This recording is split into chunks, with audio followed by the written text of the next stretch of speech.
Episode 16 of the I Am Your Friend podcast, and our guest today is our friend Ben. Hi, Ben. Hello. How's it going, man? It's good. Awesome. I'm happy to have you on. Made it up from New York City just for the podcast. Just for the podcast. No, we are filming a music video and shooting some album art this week for the post-Prom album. So it only made sense to have you on while you were here. What's life like in the city now, man? Well, you're just outside the city now. I forgot you moved. City. Yeah. I departed. Yeah. You were in Brooklyn for a while, yeah? Past 3 years, lived in Bushwick. And then in November, my girlfriend and I moved up to a town called Beacon. Yeah, I'm familiar. Which is Hudson Valley area. Yeah. And I love it. Yeah. It's beautiful. Yeah, that's rad. So you're just doing video full time now, yeah? Yep. That has been the shtick for the past year and a half, 2 years. Yeah. It's great. I mean, not exclusively video, but right, doing this stuff, whatever you call it. Yeah, multimedia. Yeah, sure. It's awesome. Yeah, I am so busy. Yeah, I can tell, but busy with really good work. It seems to Thank be. you. I love that. Seeing like a friend work super hard at something, and then you see like notable names you start to work with, and then you get like a picture in Times Square. Like that was wild. Yeah, that was. What else do you need after that? I don't fully. I actually, somebody, I forget who it was. Someone I was talking to. It was 4th of July, and my girlfriend and I were up at her parents' house in Cape Cod with like half of her family, big family, which I told you, and one of her uncles like brought up to me like, "Oh, I saw you had a picture in Times Square," and I literally was like, "Wait, what?" Oh yeah, I totally like blocked that out of my memory. Yeah, it almost seems too. It's a probably very surreal experience. You know what I mean? To be walking through this. Yeah. Times Square being what it is, like just this like crazy, well lit. Or just like crazy lights everywhere, people everywhere, and then it's just like something you made just shows up there. I mean, like it was weird. It was very weird. Yeah. The photo too was like, it was funny. It was like one of the I did a bunch of like went really hard and crazy weird shit for like the whole all the projects, and then the one photo that they chose was like the most plain Jane, simple, like isn't that how it always goes? Took it on like a Canon Mark II. It was like the backup photo. Like, okay, I'll have this as like a failsafe in case nothing turns out.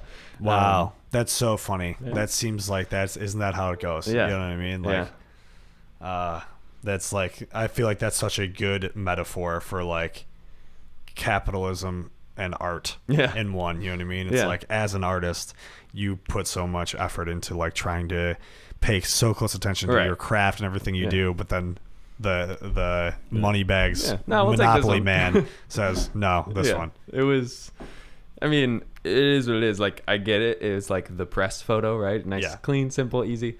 But I just thought it was so funny, and like it wasn't a photo that I would like put at the top of my portfolio, right? But it was. And that's the one that makes it to Times Square. Yeah, right? It's just funny. That is very funny. Who is that for? This rapper, R&B artist, Gucci High Waters. Right. Yeah. On Epitaph. Yeah. Damn, that's nuts. That's awesome. I'm trying to think of what I saw most recently. The free throw stuff.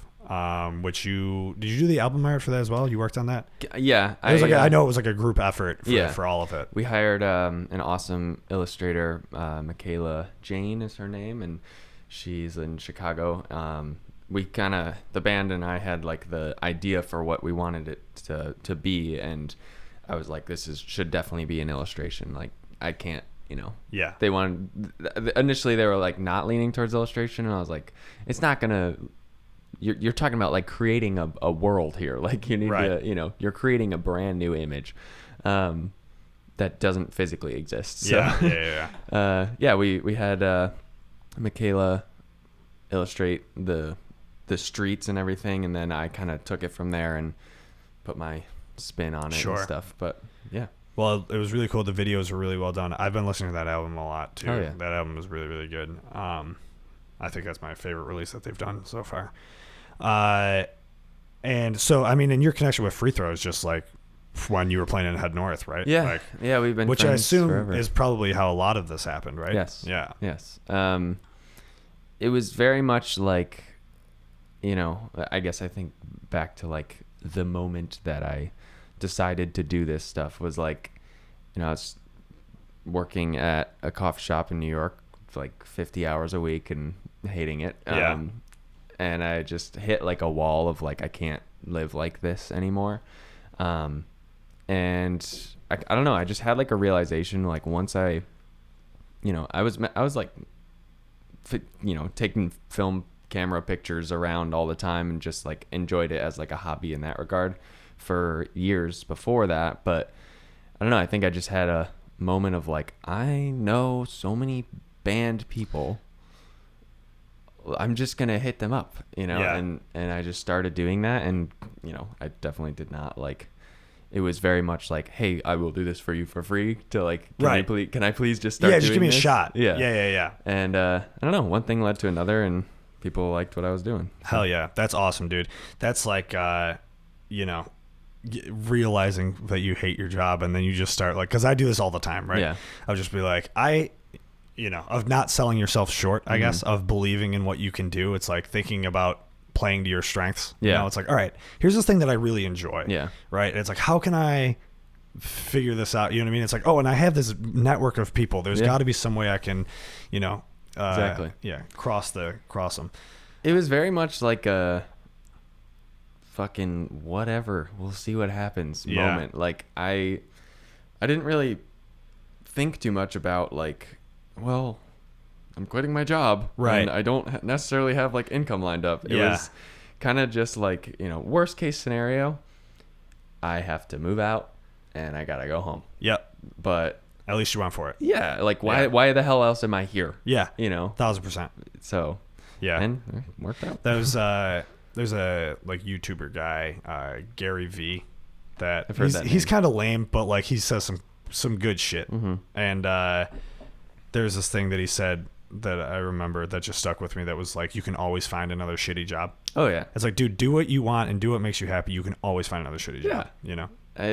My portfolio of cafes and bars is deep and long, and can always come in handy in a moment of need down the line. Yeah, I know. I remember when you were here, I used to go see you at Tipico all the time, and then you were at Lucky Day for a little bit too, doing that thing with my buddy Frank. Yep. Shout out Frank. Shout out. Yeah, Frank's the man. Frank taught me how to bartend, actually. Nice. Yeah. He's a great bartender. He's phenomenal. Yeah. Absolutely phenomenal. My brother Danny would get mad at me for saying this, but I think he's the best bartender in Buffalo. Wow. A lot of people will probably get mad at you for saying that. Yeah, probably. I mean, dude, I just like, I don't know, and maybe I don't know much about the craft, but I just think he's so fucking good at what he does. Yeah, you know what I mean? he's Like slick. The way he can manage it, you know, and the way he can. It's also just like his passion. Yeah. Like, dude, like hanging. Have you ever hung out with him, like outside of work? Dude, he loves just making cocktails. Yeah. He loves experience. He's like a chemist with it. You know what I mean? And that's why it's like when you see somebody just like love their craft that much, like, and even like something like bartending, like it's like, yeah, of course that guy's the best. It's like he puts his whole being into it. Yeah, it's phenomenal, and I love that shit. And I love anybody with, and that's, I mean, what this podcast is for is I want anybody who's passionate. Yeah, just somebody who's passionate about anything. Even you give a shit, cool. Right. Yeah, and let's talk about it. And let's, you know, excuse me. Hell yeah. I was gonna say I'm very tired. It's post Queen of Heaven weekend. I saw the banner as I drove into town. Yeah. So the fact that I'm up on a Sunday at 9:30 in the morning, post Queen of Heaven, is a miracle in itself. Yeah. I was very responsible last night. I said I was hard cut off 10 p.m. I'm out of here. I left at 10:30. Nice. You know, and then went to bed at a reasonable hour. That's and here we are. So I'm functioning. We're doing it. We're gonna film some stuff today, which I'm very excited about. Hell yeah. And we're here. Let me think here. What were we talking? All right, you were bartending or working at bars and cafes, quitting your job, following your passion, video. Yes. That's it. That's the whole thing. Yeah. Cool. That's Ben. Yeah, see you guys. Sorry. Thanks for coming. No, so you were actually I took like photography classes in high school and shit, and like I had like one of the Canon Rebel, like whatever, like a T2i or something like that.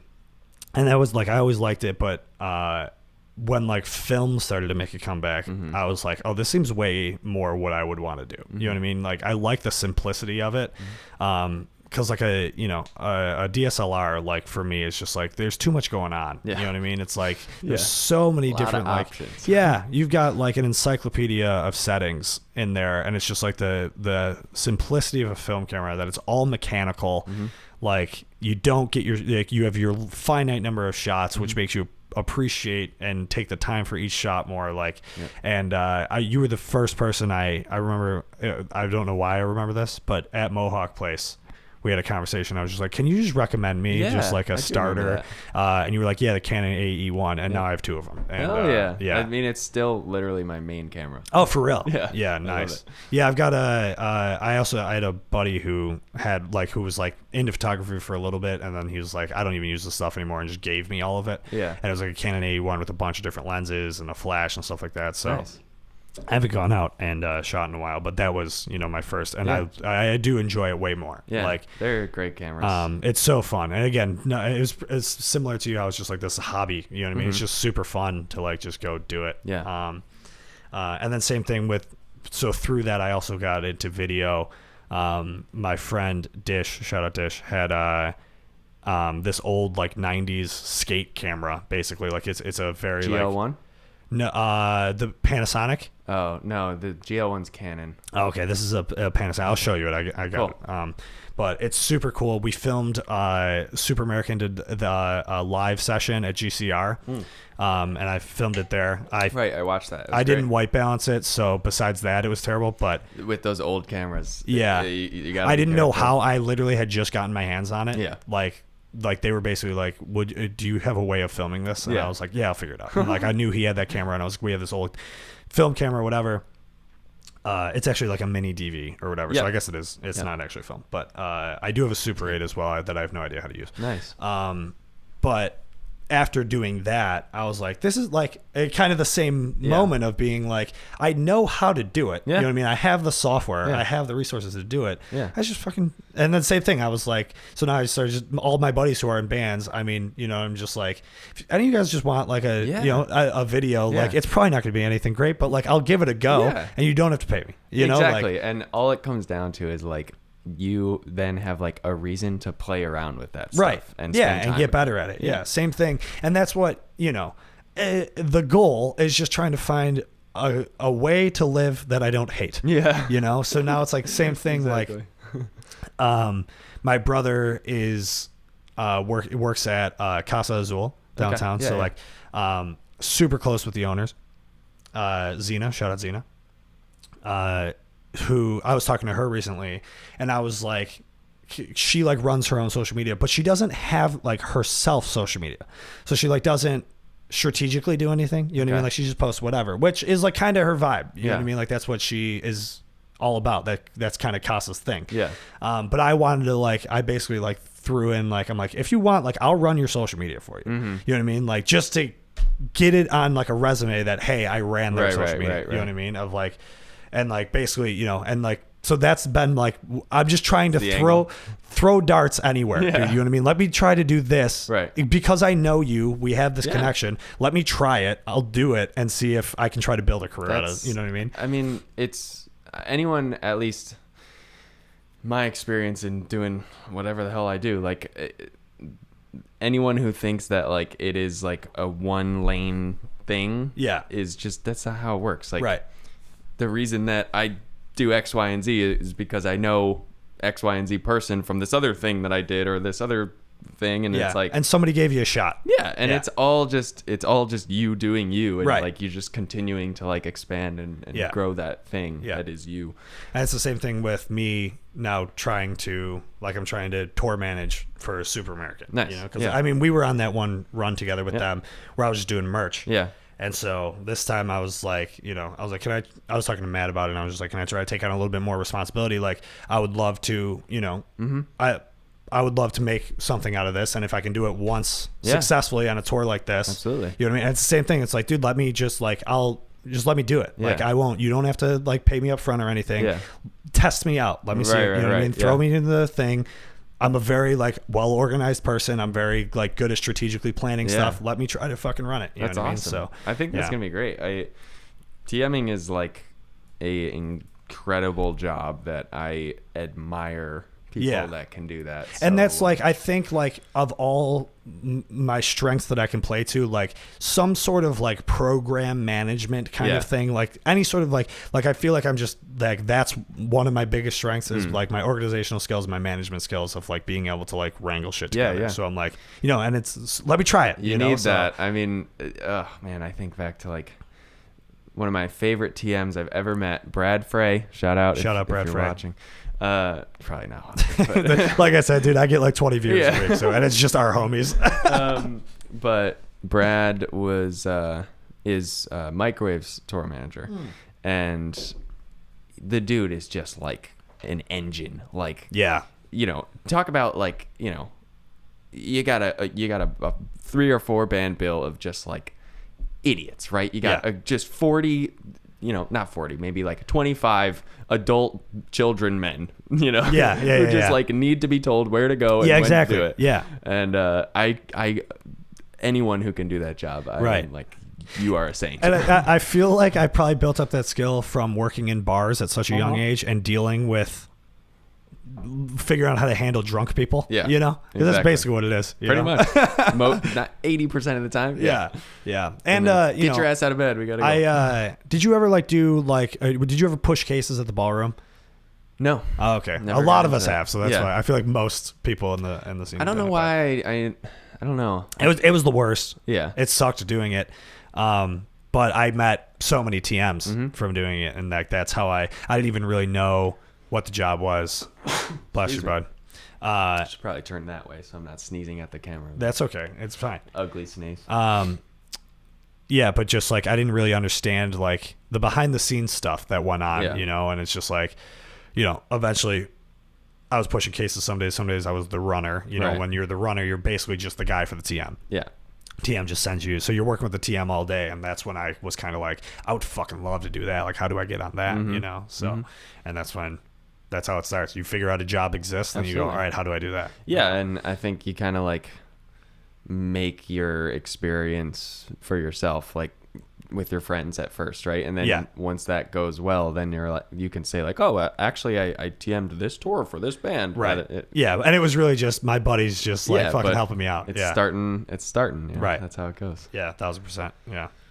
So we'll see. We'll get there eventually. But awesome. For now, we're hanging out at my parents' house in the I Am Your Friend podcast studio, which is just a spare bedroom in my parents' house. So shout out my parents.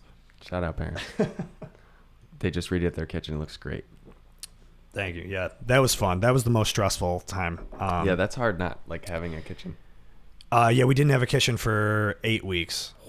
And I worked from home. I was the only person who was here like all the time. And then my parents... Like, I need a kitchen. Yeah. Dude, I was making coffee on my grill.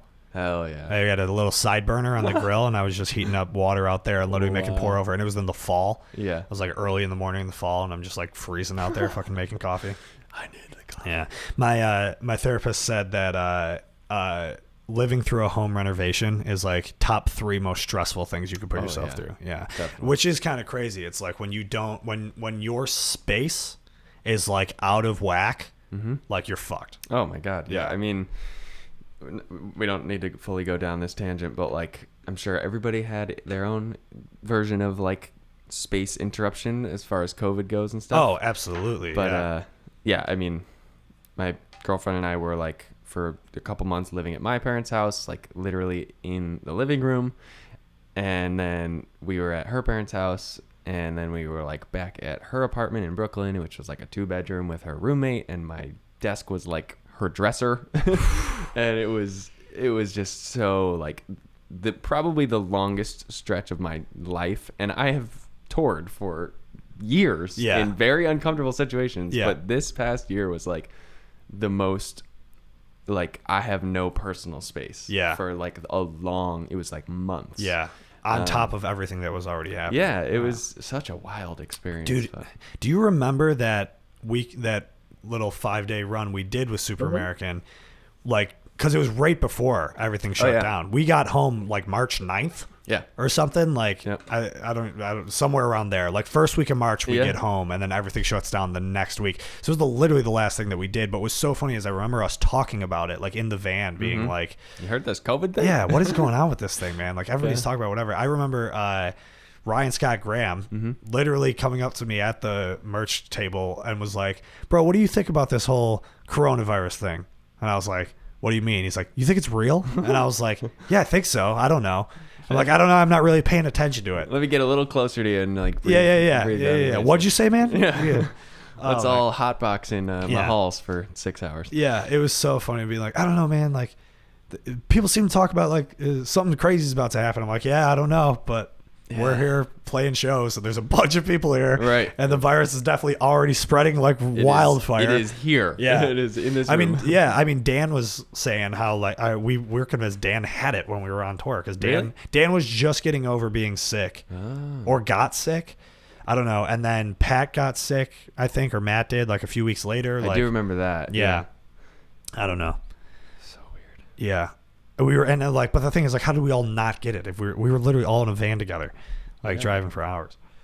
Our young industrial immune systems. Yeah. Did you ever get it at all?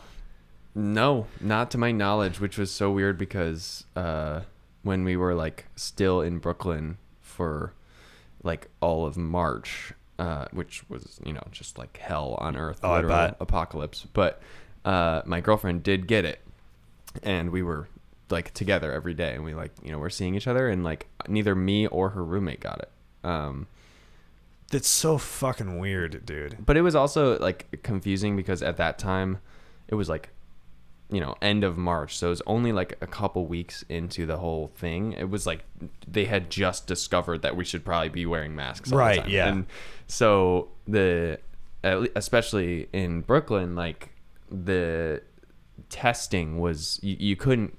It was more dangerous to go to the hospital to get tested than it was to just stay home and not really know if you have it. Like, they literally were telling people, if you think you have it, don't come to the hospital because there's so many fucking people.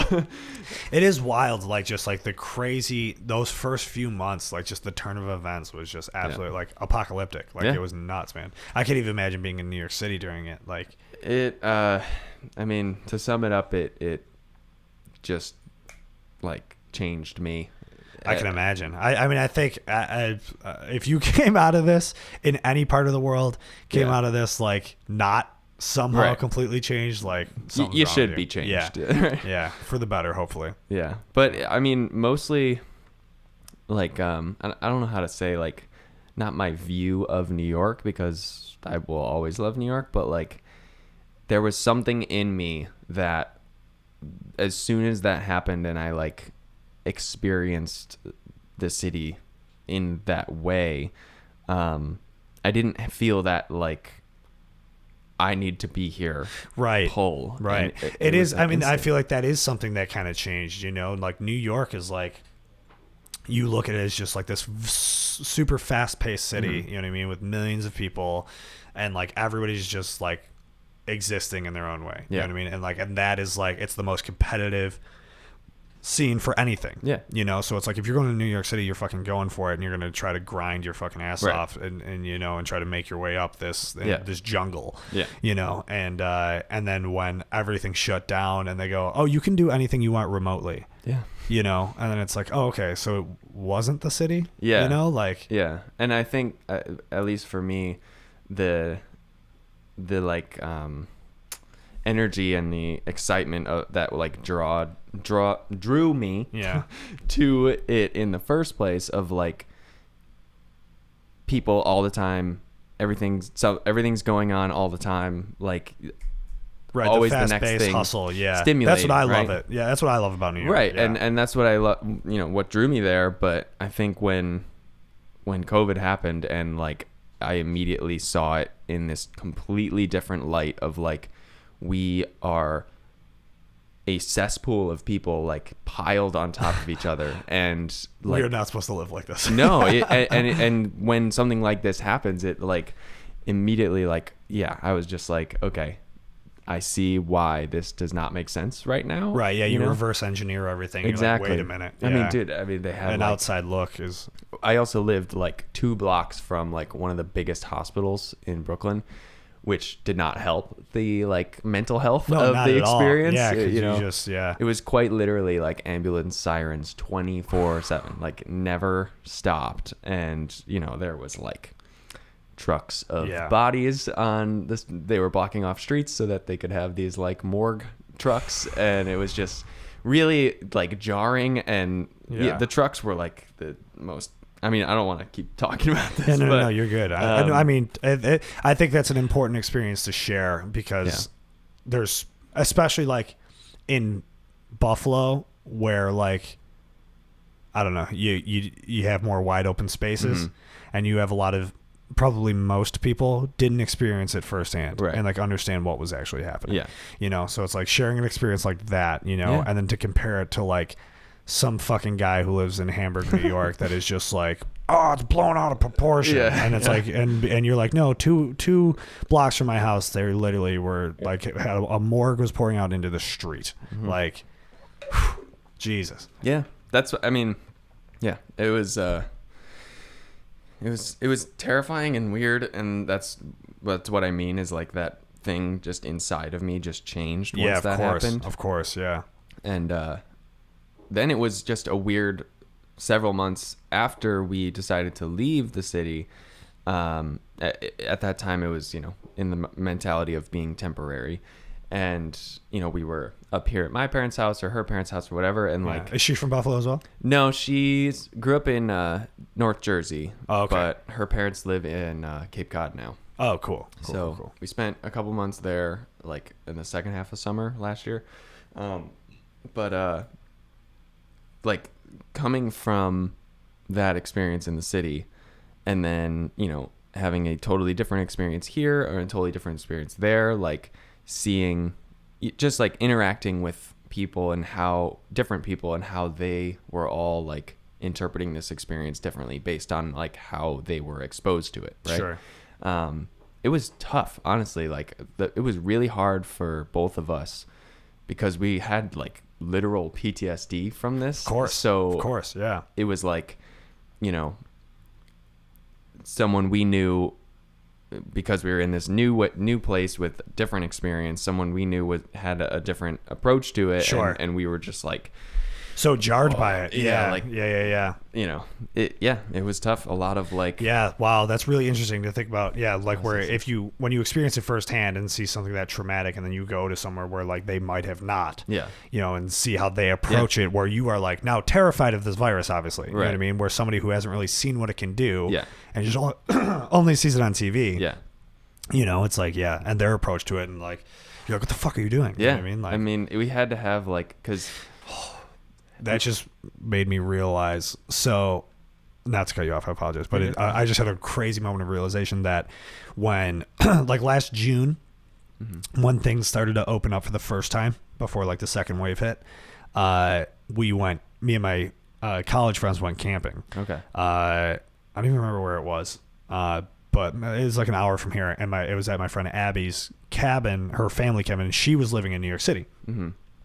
So she was coming home. She's from Rochester originally, so she was coming home to Rochester, and then was like, "Hey guys, I'm home for a little bit." She usually never comes home. She's always in New York City. Also lives in Brooklyn, and so she was like, we can go to my family's land and go camping or whatever. But she was like, unbelievably like strict about how we're gonna do this. And it was our first time, all of our first time interacting with people. Right. So we go and like, and we're all careful. You know what I mean? But she was like over the top about it. Yeah. But like now, like hearing your side of that, of like, no shit, she was, because her experience was way different than what ours was. We were just trapped in our houses and didn't really know what was going on. She's living in New York City, where like it's the height of this thing and is seeing it firsthand. So like, it was very I've never seen so much care for it, and that makes so much sense. Like hearing your perspective of it, that I never really thought of that. Took that into perspective that, oh my God, her view of this is way different than ours. You know what I mean? Totally. And of course, that totally makes sense. I mean, it was totally different. And like, it's to the point of, there, like if you were walking down the street, like a cop would be like, "Where are you going? Yeah. Like, why are you outside?" You know. Yeah, I know that's how it was too. Do you know our buddy Max Kaiser? Yeah. Yeah, so Max has been living in Spain. Right. Yeah, and that's how he said, and I remember I was talking to him about it, and Max was saying that, like, you know, that's how it was in Spain, where it was like, if you are outside, they're like, you're either going to get groceries, you're going to work at your essential job, exactly, or you're fucking getting a huge fine or something, you know. You mind if I take a leak? Yeah, go ahead. Yeah, we can take a pause here. Small bladder. Dude, I actually I'm like that too. That I think, like, when I'm out with friends, if we're out at a bar or something, where am I gonna pee? Well, I always like am peeing way more than everybody else is. Yeah. And I'm like, are you like, you guys don't have to pee? Like, I have to pee all the time. Yeah. So I get it. No worries. Yeah. It actually, I mean, if you are like that too, then I'm sure we think a lot of the same thoughts about like peeing all the time. Yeah. But no, it does. I get self-conscious about it. Yeah. Because I'm like, why is nobody else peeing as much as I'm peeing? We're drinking the same amount. Yeah. And like, how have we... I'm not cutting this part out of the podcast. Yeah, this is great content. We're keeping the pee stuff. This is the TikTok ad right here. Talking about piss. Yes. I've been thinking a lot lately, not lately, probably my entire life, because I've had this issue, but like, how have we progressed so far as a society to the point of we just... First, like, how are public bathrooms not a thing in life? We are people. We have always had to piss. Right. How did we just like omit this part of our life? So hard. I have a very funny story. So, my first time ever in New York City. Okay. All right. I was there with my ex-girlfriend Gwyneth. Shout out Gwyneth. Still very good friends with Gwyneth. And we were in New York City. It was my first time. I've never told this story publicly, and I'm very excited to right now. Let's go. So it's my first time in New York, and we were staying with my cousin Carly, who was living near like Battery Park, and she was at work, but like we were at her apartment, and I was like, let's just venture out. Let's see what's going on. I've never been in New York City before. We're on Manhattan Island. You know what I mean? Like, let's go find something to eat, whatever. Right. So we walk into the financial district and find just like a pizza spot that's like not New York pizza. It's like a nicer, like not exactly where you go. Right. Yeah. A lot of people working around. Yeah. And that's totally what it was. Like we're like, it's like everybody's on their lunch break right now. Yeah. And we walked down this like some sort of like alley in the financial district that just is like a bunch of restaurants that have tables out into the street. Right. And like there's just people and they're like getting quick. Yeah. So I'm like, oh, perfect. Mm-hmm. So we go and we get this pizza or whatever. And we eat it super fast. And then we're walking around, whatever. And then like we're about to go down to a subway station to go. I don't even remember where we were going to go. And I just was like, oh, shit. Like I was like, I need to shit right now. Oh, no. And Gwen's like, what do you mean? I'm like, my stomach is not, whatever we just ate. Yeah, my stomach is like, nah. And then she was like, what do we do? I'm like, I have no idea. Yeah. I'm in a city I've never been in before. There's 1 million people around me. Yeah. And I don't know how things work here. Yeah. And that's the whole thing is like, public bathrooms are just not a thing. Nope. So it's like, all right, well, there's a Starbucks right there. And I'm like, and if I know how corporate America works, we got to buy something. That's even the other thing in New York, dude. They don't even have them. Like most like, unless you're in like a bougie part of town. Like, you go into Starbucks in like a not bougie part. They don't have a bathroom? No. They're like, it's like a kiosk. They're like, really? Sorry, no public restrooms. Wow. Well, I must have been in the bougie part of town. Yeah. So, I was in the financial district, so I guess that makes sense. But yeah, went into the Starbucks, and Gwyneth just like bought a water, I think. Nice. Just like a bottled water. Nice. And then I was like, can I use the bathroom? Like before the transaction's even finished, I'm like, can I use the bathroom right fucking now? And it was like a code I had to enter in, and I just destroyed a Starbucks bathroom. And that was my first experience in New York City. Nice. And then for the rest of the trip, I was thinking about that, just like, how is there not just like bathrooms everywhere? Yeah. Like people got to shit, man. Yeah. Like, Central Park, I was actually surprised that Central Park even had public bathrooms. Well, yeah, I mean, that's like the one exception. Right. It's like the biggest, attraction. Yeah. But yeah, I mean, I always tell people, like, part of living in New York is establishing a mental network of where you can take a piss. Yeah, when you that's go places. insane, like, dude. Oh yeah, okay, I'm going like over to 34th and 12th. I know this one fucking bodega that I've used their bathroom before, so I could pee there. You know? It's like, wow. Why do I have to work that into my like itinerary? Right. You know? Yeah, that is nuts, man. No wonder the city smells like shit. Yeah. Because it's so hard to pee and shit. Yeah. People are just like, well, I can't hold it anymore. Yeah. So I guess it's going to come out on the sidewalk. Oh my God, dude. Yeah, that's nuts. It makes, and I can only imagine the only argument for not having them is because like homeless people would like shoot up in there or something. We've created this problem for ourselves. Yeah, right? absolutely. Like, there are countries around the world like, you know, fucking Denmark. I went to Denmark, and you've been to Denmark. Yeah. How is it? It was pretty cool. Denmark to me seems like a fantasy world because of how it was a little great bit of things, a fantasy world. Things honestly. seem there. They're you know very much like, it's like the most socially democrat. Yeah. You know, it's probably the closest thing to socialism. Yeah. That you can get. Everybody there seemed like they were on happy pills. Oh my God. They were just like, it's like literally like Brave New World. Like everybody's just on Soma. Yeah. I was like, oh, why aren't you like upset about something? Yeah. Oh, that's because we just had a baby, and me and my husband are both on paid maternity leave for 18 months. And we paid 4,000 krona for this coffee. Yeah. But I was going to say that they have public restrooms like built into the city's infrastructure, and they are underground. They like, you're in the city square, and there's like a little looks like a subway.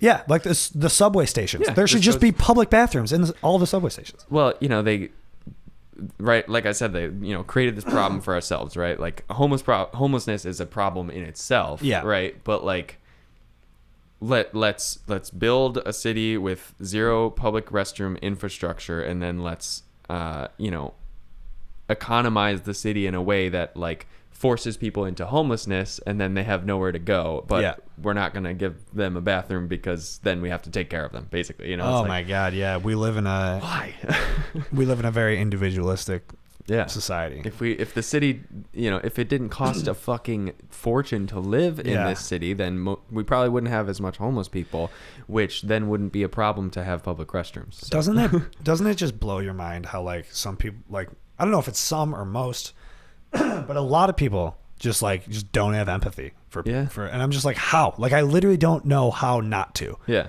Like, it's just, I don't know if it's just the way I am programmed, or if just my parents were good at putting that in me or whatever, but just like, dude, like, how do we not live in a society that takes care of people when we have the resources to do it? Yeah. Like, it is a problem we on purpose create for ourselves. Yeah, definitely. It's nuts. It's absolutely nuts. And, oh man, I want to go to Denmark so bad. Yeah, I would like to go back in the summer because I was there in like January and it was pretty fucking cold. Yeah.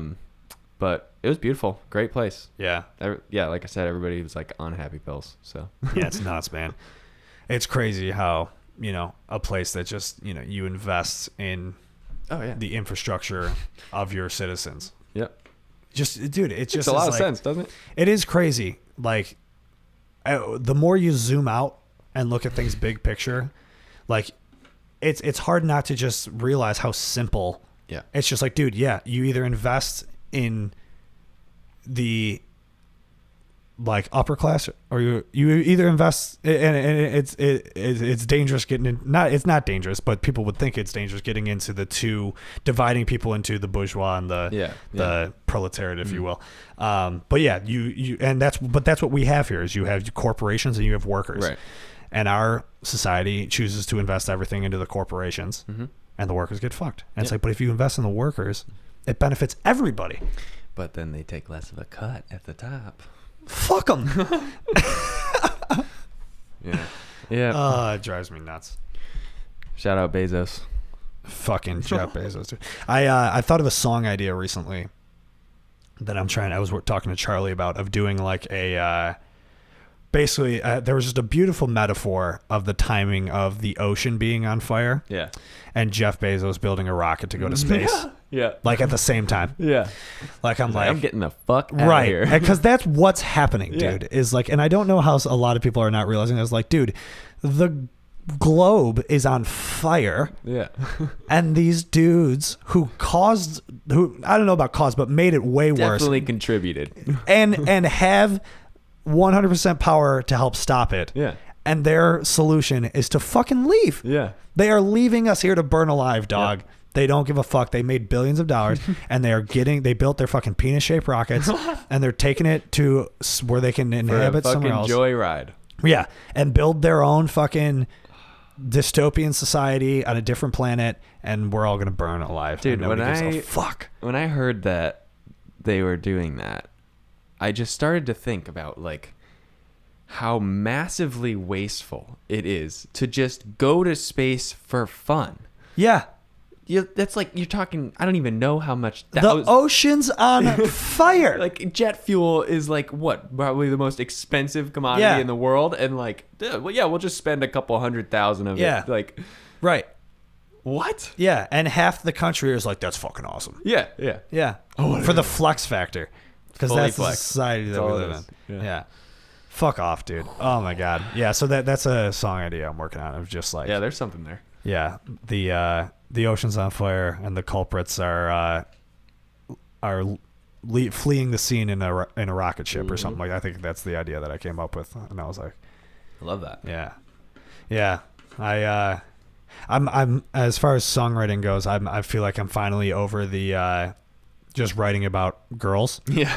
Which is it's a good phase to leave. Yeah. Which is what I've done my entire life, and and I still do. Like, it's just the easiest thing to write about. When you grow up on the Beatles, all you do is write about love. You know? But now I'm just like, I don't know, just because of how fucked things are. It's like, all right, Let's be writing about this. Yeah, and just like how passionate I've become to just like understanding socioeconomics and the way the world is. I'm like, I should just be writing about this. Absolutely. You know what I mean? Again, playing to your strengths. Yeah, definitely.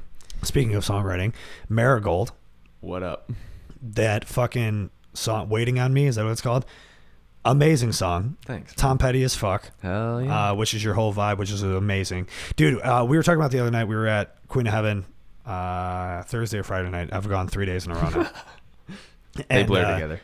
Yeah, they really do. And American Girl, somebody played American Girl, and I was just like, and just looking around at everybody singing it. You know what I mean? And I'm like, I think Tom Petty is the most universally liked artist of our time. Yeah.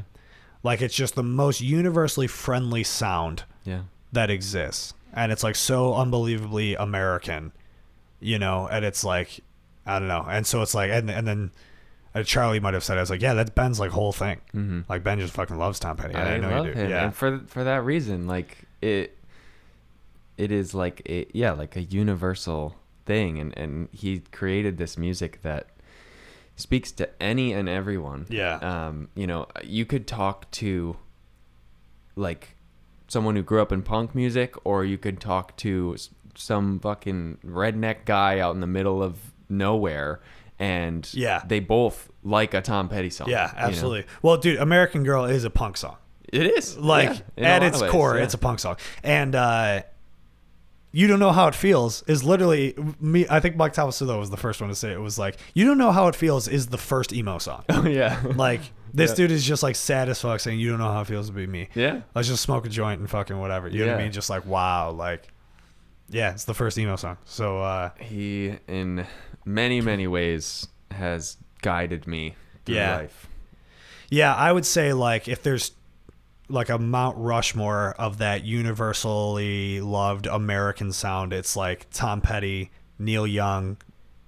Even Neil Young is like so much more niche than You think Tom. so? Yeah, dude. Yeah. I mean, yeah, I guess you're right.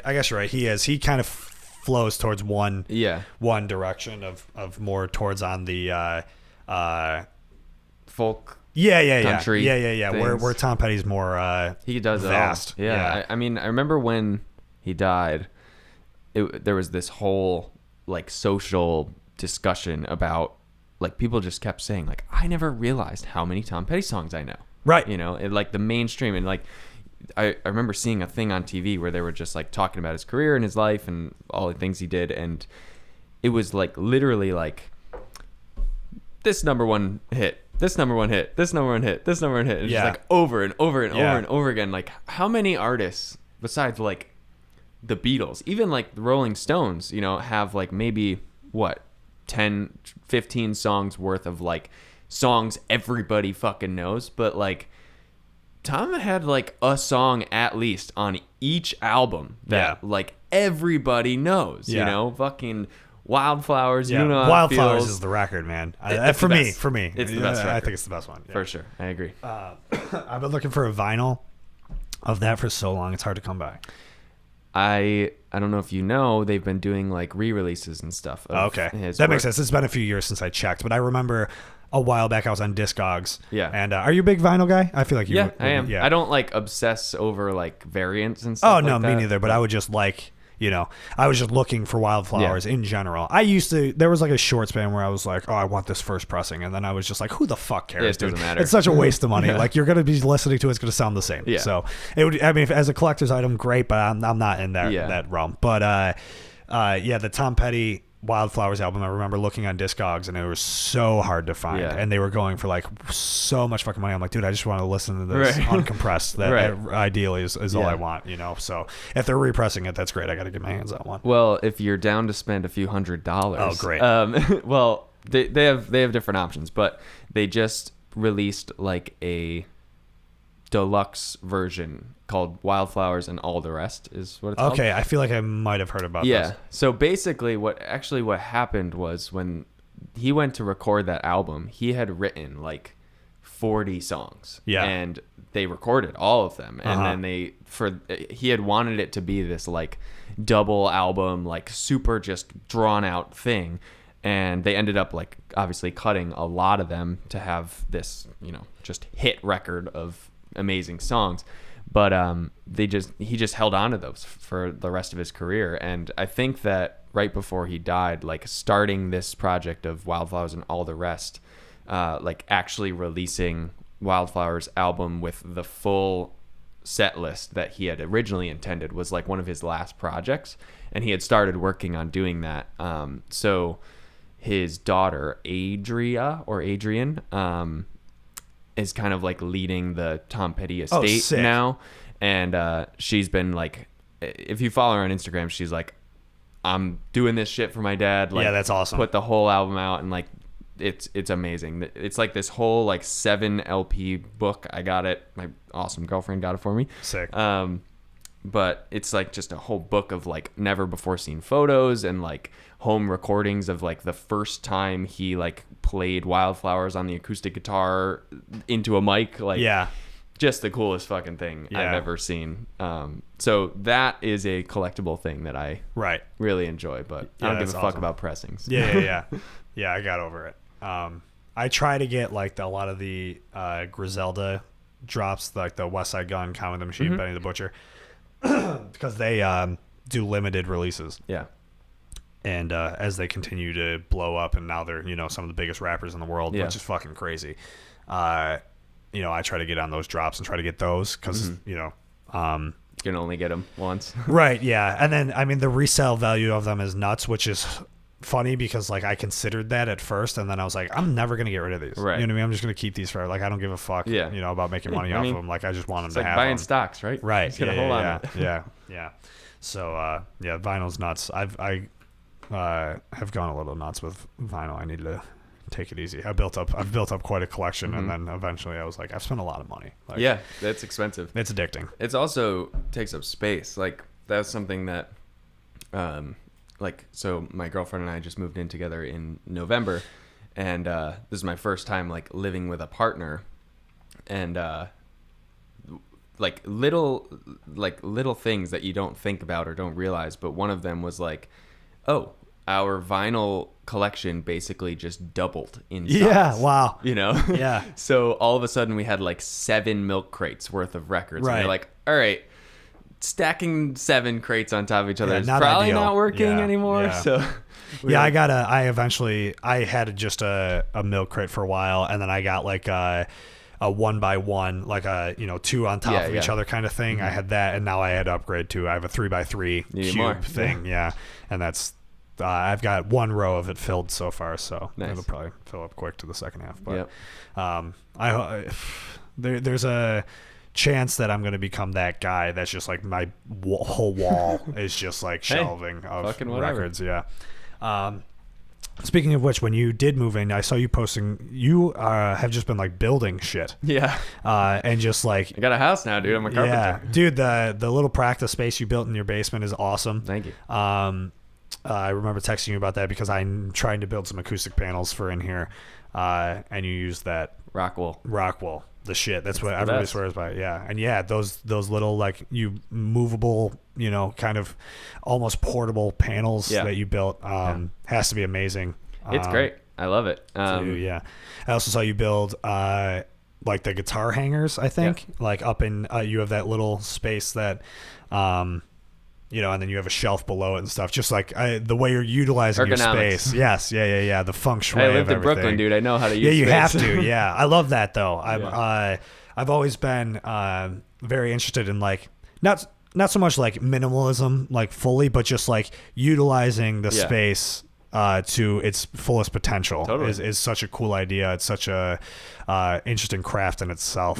And that had to be really fun to kind of figure out. Yeah, I mean that whole aspect of like I think modern approaches to rethinking how people use space 1,000%, or how you use a desk or a standing desk or whatever. I am fully on board with that, and I love like homes that have that mentality like integrated into them. Yeah. I love looking at like newer built homes that were very like smartly planned out and built. Functional.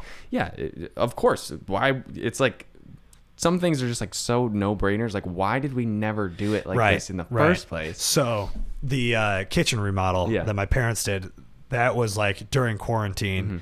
We're sitting, we're stuck inside all the time. So I told you my mom is one of 10. Right. And they grew up in this house. Right. So there's 10 people that live in this house. It's a 4-bedroom house, you know what I mean? It's a nice middle-class home. Yeah. But 10 kids, you know what I mean, living in this house. And we're sitting downstairs, and there was, during quarantine, it was 7 of us here. It was 2 of my brothers, their significant others, me, and my parents. And so, we're hanging out like in the kitchen every night, sitting around the kitchen table, and I'm just like looking around, and I was like, how did they build this huge house and make it feel so small? Yeah. Like there are walls everywhere. Like there should not be 5 rooms in the first floor of this house. Yeah. And then open it up. Right. So then I started measuring. I measure length of the house. I find some like software that's basically like The Sims, but without like characters. Wow. So you could just like design. It's called like Planner 5D or something. It was free on like the Mac App Store. I just found it. But it's literally like The Sims, usually. But I like can lay it out exactly how you want. So I did it to scale, and I just like designed, just taking a floor plan of an empty floor. Right. How can we do this? And just like design everything. And then my mom just like went to some like contractor basically and was like took what I did and was like, "Can you do this?" And they were like, "Yeah." Wow. And so then then my mom did all like the colors and everything of like picking out the we have like, so you redid like the whole downstairs. Yeah. There was like 6 different rooms down there, and now it's all one open thing. Yeah, I like that. The living room like flows right in. Right. Yeah, and that was the other thing is that we would host parties all the time. Again, huge family, have to host all the time. So like our backyard was in the summer just like all the time is filled with people, and then in the winter we never did anything. Yeah. So it was like, well, we should be able to host in the winter as well, and so that was that too. So that's great. But super fucking stressful time. Yeah, and it just makes you think like didn't have a kitchen sink. Oh, that is tough. For 8 weeks, man. Like really I'm eating and washing dishes in a bathroom sink. Like it was like, God. Yeah, it was tough, man. Toothpaste and dishes should not mix. There was one. So my parents were doing is like, not every weekend, but like a few weekends they would I have an aunt and uncle that live in Pittsburgh. So my mom and dad would go visit them in Pittsburgh, and then my brother would go stay with his girlfriend, and then it was like just me here. So during the construction, so like on a weekend, there was one weekend, it was like first weekend in November I think, and they were doing like the heating and stuff, and the dude who was doing it like didn't finish the one night and was like, hey man, like I'm running out of time here. I'm gonna have to come back in the morning and finish it. But just so you know, like you're not gonna have heat or hot water until I can finish tomorrow. Jesus Christ. And I'm here by myself, and I'm just like, all right, man. Yeah, and then it's just freezing in here, and then like the next morning, like I can't shower, right? And it's just like, you take and I don't have a kitchen, and I and I could barely eat anything, and I gotta make coffee on the fucking grill, and I'm just like, Jesus Christ, dude, like this is just putting myself through the ringer, and and so and just crazy that I was the only one who had to go through that of everybody who lives in this house, Wow. Yeah, that is wild. Yeah, it was tough, and it was draining, but we got through it. And it was worth it because it's fucking dope now, and I love hanging out here. And now I just like keep finding. It's just like, well, might as well stay for a little bit, and enjoy it. Whatever, dude. Before I move out, I'll get out of here eventually. Hell yeah. I'm gonna pee again. Do your thing. I do want to continue to talk about Marigold. What up? Because the song is phenomenal. The music video was super cool. And just everything you're doing with it is great because it's so cool. And I think I was talking about this also at Queen of Heaven, probably in the same conversation that we were talking about the Tom Petty thing, is I was like, it's so cool because you're treating it like how you would treat any other project that you're working on professionally. You know what I mean? And you have all these like professionally made like promo material for it and everything. Thank you. And it's like, it's almost like the dress for the job you want mentality of being like, of like a small artist of being like, no, I'm already here. Yeah. You know what I mean? Like you're acting professionally, treating it how you, and it's very, very cool. And I think that's exactly how you should do it. Again, playing to your strengths, using everything you can to promote it and make it look like it's very professionally done. Yeah. And it's super cool. And so I want to know what the plans are now for Marigold, for what's to come. Thanks for saying that, because I've tried really fucking hard. You can tell, man. The hard work is paying off. Thank you. Yeah. Thank you. Yeah. We also commendable to still be finding time to write and make music while taking on all these other projects. Yeah. I mean, it really was a COVID thing more than anything. Yeah. Of just like, this is literally the only time in my life that I could like sit down for 3 months and write a record. Yeah. So I did it, and it kind of got the ball rolling on all these things, which I'm so thankful to have done that. Long story short, we have a whole record that's done. Sick.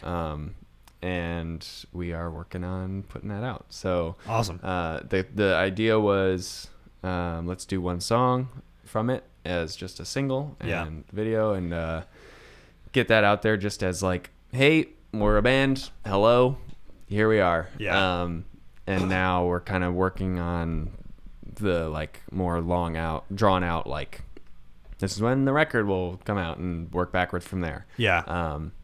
So yeah, it's really exciting. That is exciting. Very stoked on it. We kind of, as you can tell and will continue to see, we went pretty hard on the visual stuff for it. Yeah, of course. We are close to it. Haven't achieved it yet, but the goal is a video for every song on the album. Nice. So. That is the first band I think I saw do that was Save Face. Mm-hmm. Did that with that Merci album. Yeah. And that was fucking, I watched all of them, and I was like, this is such a cool idea. That was a lot of work, man. Yeah. Oh, did you do that? No. Oh. No. Oh. This guy, Matt Bastos. Oh, okay. Yeah. Cool. Great videographer. Yeah. Yeah, but I would ideally love to do that for our record. It's just not feasible. A massive especially because like a lot of our songs are like 5 minutes long. Yeah. It's a lot. I mean, basically, I don't want to give too much away here, but we did like 3 big main like performance videos. Sure. Waiting on Me was one of them. And then you do the artsy fartsy. Yeah. Pieces, and the other stuff are, conceptual or whatever. Yeah. And we filmed all 3 of those in one weekend at like the same studio. We just blocked out the entire thing, and just had wildly different like backgrounds sets and approaches. Yeah. But we kind of like went into it of like, okay, we're gonna like do legit fucking videos. Let's do 3 of them at the same time. So we're like maximizing what we're getting here. Yeah, huge. Yeah, I know. We still might do. I mean, we're shooting this one with you today. That's going to be the main video. But just me and John had an idea for a video that like we could do ourselves, you know, and it's like, we might, so we've got a few ideas. We might do a few videos that like some of them we just are doing ourselves that aren't like performance videos, but like, I mean, dude, just, I think that stuff is so important. And like, of course, as broad as you can make it, do it. Like visual components. Did you, I can't advocate enough for it. You need it. Have you seen that Turnstile? Oh my God. Dude. So fucking sick. Dude. Groundbreaking. Yeah. Like, I have watched the I didn't know the visual even existed. Dan McCormick told me about it, and I already loved the EP, you know, and then I go and watch this visual and I'm like, oh my God, it's insane. Man, it's so good. It literally, it feels like a hip hop video, like, and it's so well done. And I'm like, and even the EP itself is like, I showed it to my little brother yesterday, who my little brother's like a hip hop head. Like he doesn't listen to the music that I listen to. And so like, I was like, this is like a hardcore band technically, you know. I was like, I have no idea how to describe this to you. I was like, but I think you would like it. So him and I sat down and watched it, and he was like, this is fucking sick. And I'm like, yeah, but how do you describe it? He was like, I have no idea. Like, because it's like there, you know, there's like elements of hardcore, there's elements of like lo-fi hip hop into it, like dude, there's like R&B into it, and it's like, and the visuals are so well done. It felt like I was watching an A24 movie. You know, like it was so cool. That whatever that like abandoned baseball stadium is, it was in the director of photography for that whole thing, Ian Hurdle. Follow him on Instagram. I highly recommend. Okay. But he's posted a bunch of like, this is how we did this. This is how we did this. It's really cool. I think it was in either Tokyo or Sweden, somewhere. I knew it. I looking at it, I'm like, there's no way this is anywhere in the U.S. Actually, I think it might have been Australia. Yeah. But yeah, just like way the fuck. Way the fuck. Somewhere on the other side of the world. Yeah, dude, that was so cool. That one shot where it's like the hole in the concrete and the sun is just like hitting him by himself, and the way that it's just, oh my God, dude. It was very Kubrick-esque, like the way some of the shots were, these like long zooms and stuff. I was like, yo, this is cool, dude, man. I think a lot of it was shot on 16 millimeter film, which is amazing. There you go. But those zoom lenses that they use to do that are like, they look like guns. They're fucking massive lens, and they're so cool. They have like a remote zoom where you know, there's literally a trigger that like has a wheel with teeth that like turns the lens, and it just automatically like does it for you to like a set pace. Right. And that's what's so impressive about it. It's you clean. know what I mean? Yeah, it's so clean. And it's like the focus of it is absolutely nuts, that it's like you start so far away from this dude. Yeah. You know, like you see this, like, you know, you're so far away from him, and it's just this steady pace, and then you can like see the details of his face, and it's like, oh my God, how the fuck do you shoot that? Yeah. You know? A gigantic lens. Yeah, very, very expensive equipment is the answer. Yeah, that's super cool. And that's like, you know, raising the bar through the roof. Like, those guys absolutely crushed it, like sonically and visually, which I guess, you know, you have to, like you were saying, it's so important. Like if you're going to have this like crazy, you know, like I said, this EP that is like so hard to even explain because there's so many elements going on to it. It's something like entirely new, super cool. And then, you might as well have some fucking crazy cool visual to it as well, and go balls to the wall. I mean, they're telling a story, right? And like, you want the story to be told as best as it can. And I think that, you know, I feel like with what we're doing for Post Prom, and like, you know, any artist that really has like an intention of like, this is what this song is about, or this is what I'm trying to say. Like you that's always my. You have to have some, even if you're not a visual person at all, like you have to have some concept of like what you're trying to say, or what vibe you're trying to give off, or whatever. Like, and I think it's so important for artists, musicians, I should say, to emphasize that muscle. And like, even if, like, I get it, not everybody can fucking see music and hear videos, right? But like, I think that everybody has the capacity and that muscle within them. You know, we all watch TV, we all watch movies, we consume in ways that we're not even like aware knowledge of. But the second you start being like conscious of that consumption and thinking about how it affects you and what you like and don't like, then you can make connections to like, okay, well, I'm making this song.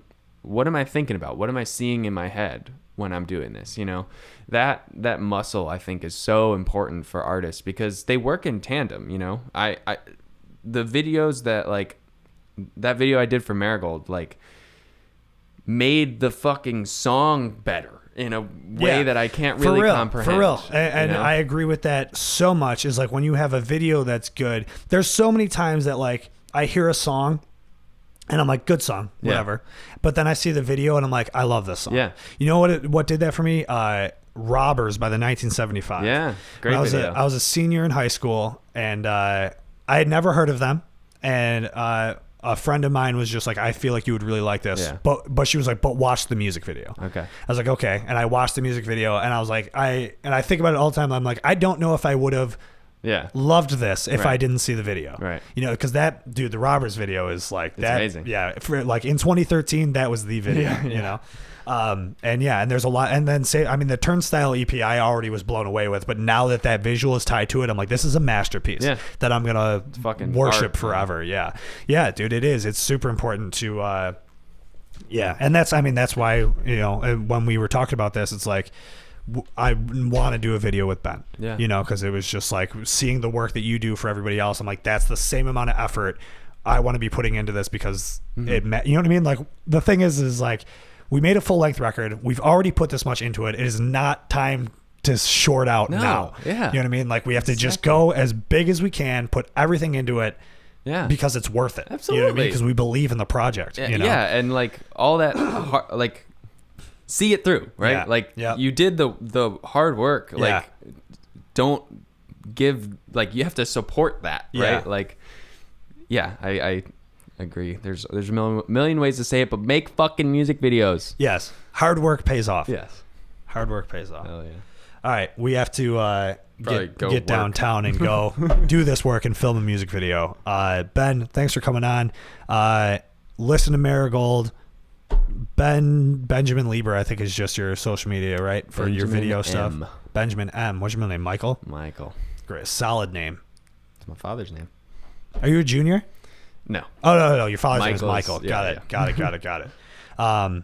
Yeah.